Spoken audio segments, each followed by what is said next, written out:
Welcome! Star Trek Online has announced the return of the Klingon Recruit, and you want to know if you should make one. Easy answer is yes, you should. Alright, thank you for watching. Don't forget to like the video and subscribe for more Star Trek Online content.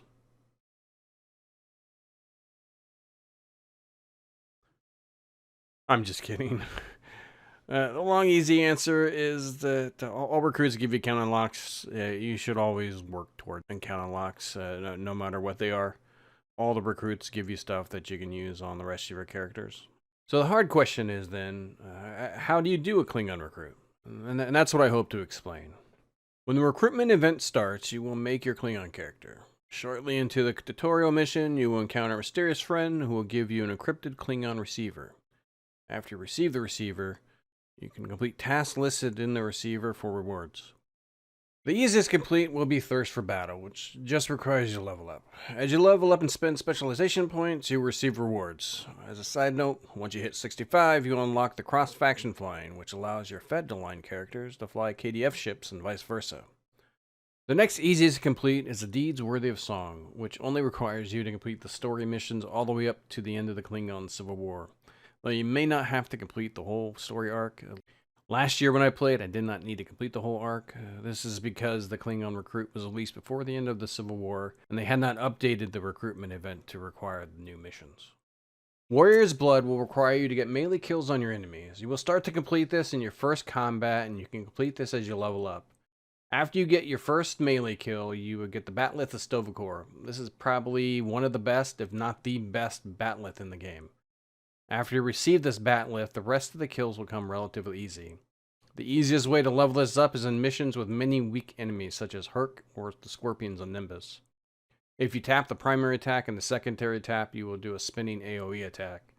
After completing this, you will get a good Batleth that heals yourself and a ground trait that adds crit chance and severity to your melee attacks. The next group of tasks is Hunter's Instinct, but before we talk about the ambush kills, I want to jump ahead to the slate enemies of the Empire. As you complete your initial Klingon missions, you will come across enemies with targets above their heads, and you will receive a message that there is an enemy of the Empire nearby. Completing these for the most part will give you random gear rewards that you can claim, but the second one is the most important. The second enemy is in the Bringing Down the House mission. Killing this enemy grants you a free ship, the McLeod vertebrae. This is a T6 ship with an asterisk. Your standard T6 ship gives you 10 to 11 consoles with 13 bridge officer ability slots. The McLeod only gives you 9 console slots with 12 bridge officer ability slots. This is on par with the T5 ship. The benefit of this is that it does level up with you, and it gives you one of the best cannon traits available on it, Withering Barrage. Withering Barrage will extend your cannon scatter volley from 10 seconds to 14 seconds. It makes the ship worth a free ship.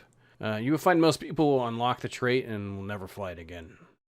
Going back to the Hunter's Instinct, the most important part of the McLeod is the Enhanced Battle Cloak. When you come out of stealth, you'll be able to get a bonus ambush damage for 5 seconds. Any kills that you get during that period will count towards your ambush total.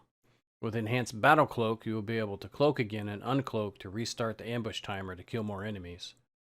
Once you get 50 kills, you unlock a bridge officer who will give you a bonus 10 seconds to the ambush timer and will make it a lot easier to get more ambush kills. You can complete ambush kills as you level up, and one of the easiest ways to complete ambush kills is through Herc or Tholians, and the best place to go is the Archer System Patrol. The enemies are Tholians who like to throw up 20-sided nets, and all of the net corners count as ambush kills during your ambush timer. Now, Unforgettable is one of the most daunting tasks when you first look at it. You need to gain 1 million Endeavor experience. When most people see 1 million, they give up before they start. But for this, I say it's easier than you think. First off, you should be doing your Endeavors anyway. The count unlocks you get through Endeavors apply to all characters, and when you unlock the Unforgettable trait, you will receive experience bonuses to the Endeavors on that character. And when you finish the task, you will get a 10% bonus to Endeavor experience as an account unlock. And if you'd like to know on the best ways to complete Endeavors, leave a comment below, and maybe I'll do a video. Skip ahead to the Fight for Glory. This, along with the Unforgettable tasks, are going to be your most time-consuming. Fight for Glory is completed by doing random queues. You would just bring up your TFO list and click on Random. The amount of randoms you do per day will determine how many days it will take. If you do 1 per day, it take 150. If you do 2, 75, and so on and so on. I found that I could do 5 randoms per day, and it took me about 30 days to complete. As for the queues against Romulans, humans, and the Swarm, don't go out of your way to complete these. If you do 150 random queues, you will complete these against queues along the way. As for the final bits of the receiver, the upgrade the Batlith Estovacor to Mark 14 will happen. You get upgrades as you level up, and you can use those to upgrade the Batlith. And getting your Admiralty to 10 can be done on a free-to-play account. If you're short of ships, T5 Infinity ships can be found on the exchange for 2 to 6 millions, depending on the current lockbox. You don't need to keep them as soon as you unlock them on your Admiralty roster. You can just dismiss them. The Marauder combinations can be done in sector space around Quanos. Just fly to a sector, check the current map, personnel, department head / first officer for Marauder missions. As a side note, avoid doing the prototype turrets assignments. They're just not worth the reward. And try to do Marauder missions that have 2 or more items. They could potentially have contraband, and contraband is very useful for the rest of the game. Well, I hope this helps. If you did make it to the end, type contraband in the comments below.